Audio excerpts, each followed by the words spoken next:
ഏറ്റവും വലിയ ഒരു തന്റേണം എന്ന് പറയുന്നതാണ്. അവന്റെ കോൺഫിഡൻസ് അതാണ്. എന്താ അവന്റെ confidence? It is not I who speak, it is God. It is not I who speak, it is God. അല്ലേ? അതുകൊണ്ടാണ് പഴയ നിയമ പ്രവാചകന്മാരെല്ലാം thus says the Lord, യഹോവ ഇപ്രകാരം അരുളി ചെയ്യുന്നു. പറയുന്നത് ആരാ? പറയുന്നത് ഇവരാണെന്ന് പറയുന്നത് അല്ലേ? പ്രവാചകൻ എന്നിട്ട് പറയാണ് thus says the Lord.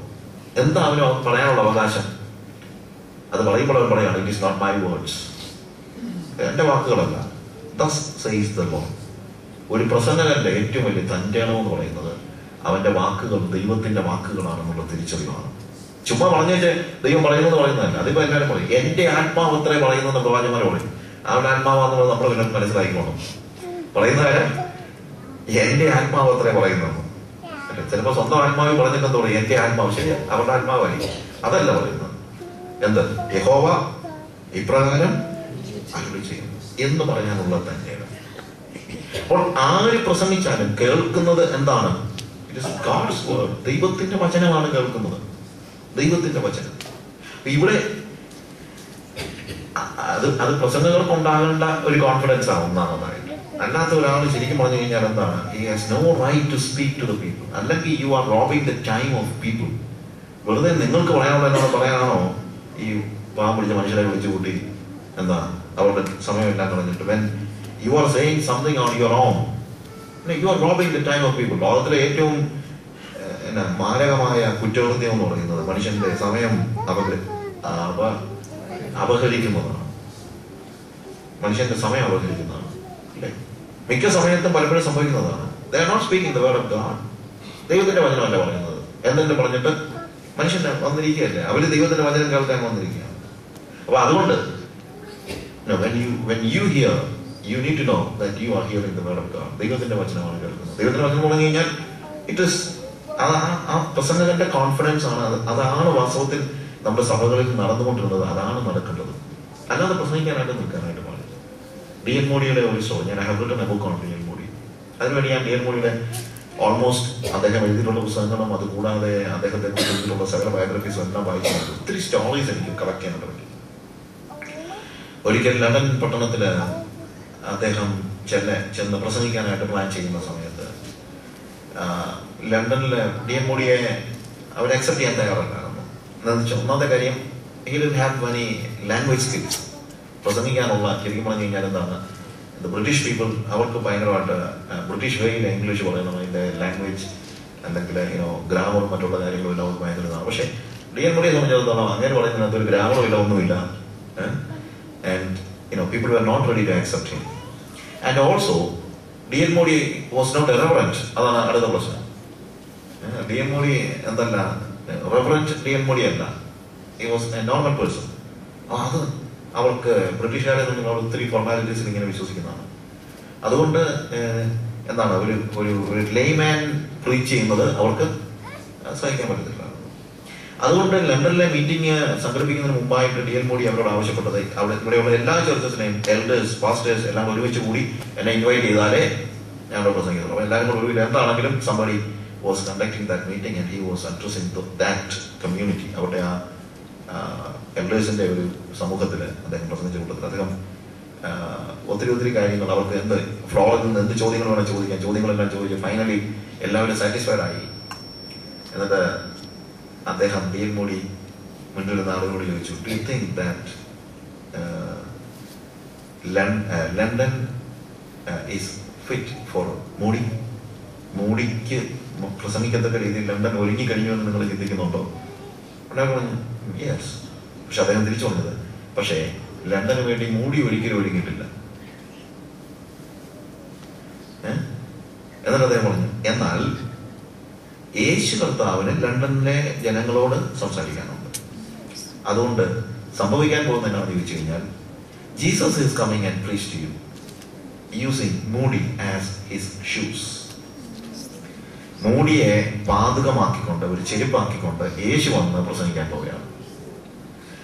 ഞാനത് സ്റ്റോറി വായിച്ച് എന്റെ ബുക്കിൽ എഴുതിയിട്ടുണ്ട്. പക്ഷെ അതിന് മുമ്പ് ഞാനത് വായിച്ച സമയത്ത് ഞാൻ എടുത്ത ഒരു just written in my life I want to see that I am walking in the shoes of Jesus, and in ministry I want to see that I am becoming his shoes.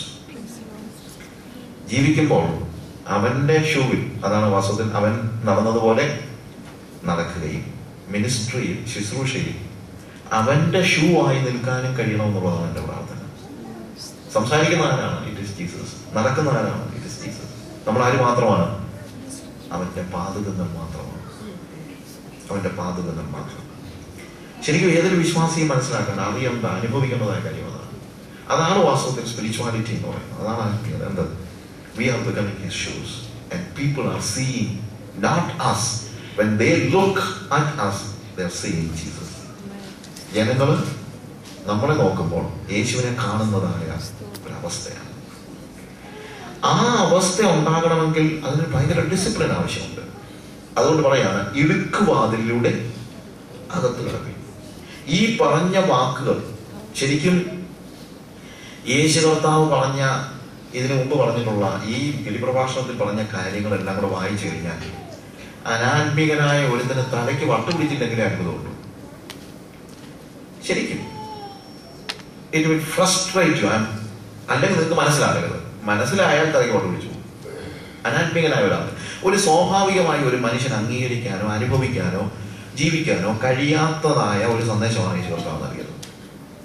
ഈ വയസ്സ് ഇത് വായിച്ചിട്ട് അയ്യോ എന്ന് പറയാത്ത ഒരാൾ ഒന്നുകിൽ ഇത് മനസ്സിലാക്കത്തില്ല, അല്ലെങ്കിൽ അവൻ ആത്മീകമായി യാതൊരു ദർശനവും ഇല്ലാത്ത വ്യക്തിയാണ്.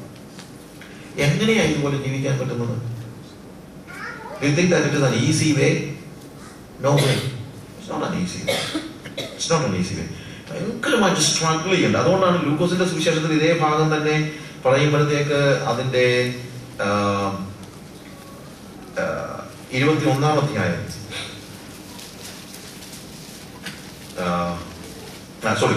ലൂക്കോസിന്റെ 13-ാം അധ്യായം അതിന്റെ 22 മുതലുള്ള വാക്യങ്ങൾ വായിക്കുമ്പോൾ, അവൻ പട്ടണം തോറും ഗ്രാമം തോറും സഞ്ചരിച്ച് യെരൂശലേമിലേക്ക് യാത്ര ചെയ്തു. He was teaching. അവൻ ഓരോ സ്ഥലങ്ങളിലും സഞ്ചരിച്ച് യാത്ര ചെയ്ത് അപ്പോൾ ഒരുത്തൻ അവനോട്, കർത്താവേ, രക്ഷിക്കപ്പെടുന്നവർ ചുരുക്കമോ എന്ന് ചോദിച്ചത്. ഇവ പ്രസംഗിക്കുന്നതെല്ലാം കേട്ട് കഴിഞ്ഞപ്പോഴത്തേക്ക് ആ അല്പം ബോധമുള്ള ഒരുത്തൻ ചോദിച്ചു, കർത്താവേ, ഇങ്ങനെയാണെങ്കിൽ എത്ര പേര് പോകും? ഇന്ന് നമ്മൾ ആരും അങ്ങനെ ചോദിക്കുന്നില്ല. പക്ഷെ ഇത് ചോദിക്കുന്നതാണ് സ്പിരിച്വാലിറ്റി. ഇങ്ങനെയാണെങ്കിൽ എത്ര പേര് പോകുമെന്നെങ്കിലും ചോദിക്കാൻ കഴിയുന്നില്ലെങ്കിൽ നിങ്ങൾ വാസ്തവത്തിൽ ഇതൊന്നും മനസ്സിലാക്കിയിട്ടില്ല.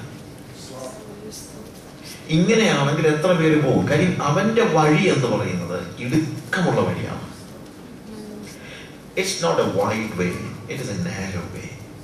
അത് വളരെ ഇടുക്കമുള്ള ഒരു നാരോ ഗേറ്റ്. നമ്മൾ വളരെ വിശാലമാക്കിയിരിക്കുകയാണ് വഴികളെല്ലാം,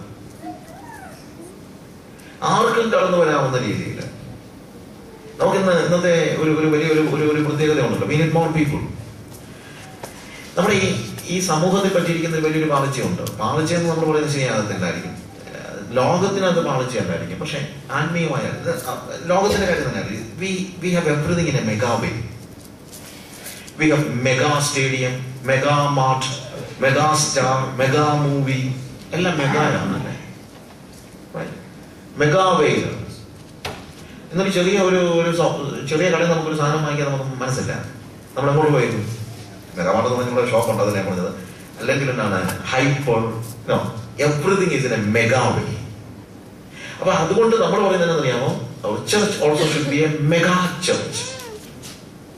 അങ്ങനെ മെഗാ ചർച്ച് ആക്കണമെങ്കിൽ എന്ത് ചെയ്യണം? നിങ്ങളുടെ ഗ്രോസറി ഷോപ്പിൽ കയറി ചെല്ലുന്നത് എങ്ങനെയായിരിക്കും? അവനിട്ടിരിക്കുന്ന 3-4 എന്തുവാ ആകെ ഇച്ചിരിയുള്ള ഒരു സ്ഥലത്തിനകത്തൂടെ, അതിനകത്തോടെ ഒന്ന് കയറി ചെല്ലുമ്പോൾ തന്നെ എതിരേക്കൂടെ ഒക്കെ ഉന്തി ആയിരിക്കും നമ്മൾ എന്ത് ചെയ്യുന്നത്? ഷോപ്പിനകത്ത് കയറുന്നത്. അതുപോലെയാണ് നിങ്ങൾ ഹൈപ്പർ മാർക്കറ്റിൽ കയറുന്നത്. വളരെ വിശാലമായിട്ട് കിടക്കുകയാണ്, ആരെയും കയറ്റാൻ വേണ്ടി വിശാലമായിട്ട് കിടക്കുകയാണ്. അങ്ങനെ ആരെയും കയറ്റാൻ വാതിൽ വിശാലമാക്കുന്ന ഒന്നല്ല ദൈവത്തിന്റെ സഭ. ദൈവത്തിന്റെ